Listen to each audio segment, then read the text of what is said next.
Bonjour à tous, bienvenue sur Bismart. Je vous propose de revenir sur les meilleurs moments de votre émission Smart Impact. C'est tout de suite dans le best-of. Voilà, il y a cette pollution de macro-déchets.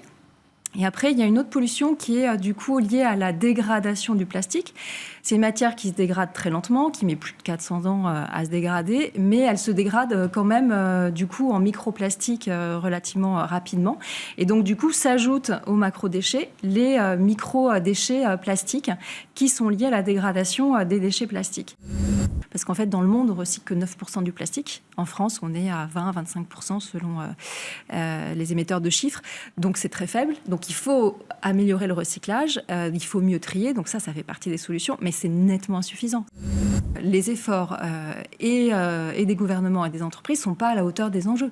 Et par ailleurs, il y a des entreprises qui ne font pas du tout d'efforts. C'est-à-dire que dans la pétrochimie, quand on développe de plus en plus de sites de production de plastique, on ne fait pas du tout d'efforts par rapport à l'enjeu.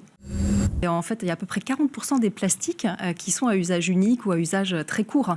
C'est beaucoup. Et voilà, ça fait, vu le nombre de plastiques qu'on utilise, ça fait du coup un volume de déchets dans un délai très court qui est en effet problématique. Alors, ce que fait la Chine, ce qui est vraiment intéressant, c'est de donner un signal fort en disant, dans 5 ans, on veut 30% de plastique à usage unique en moins. Après, ce qu'ils mettent en place en termes de solutions, elles ne sont pas forcément différentes des nôtres, mais en tout cas, il y a ce signal. Et si, avec les solutions qu'ils mettent en place, ils n'y arrivent pas, du coup, ils mettront d'autres choses en place. Et c'est ça qui est intéressant.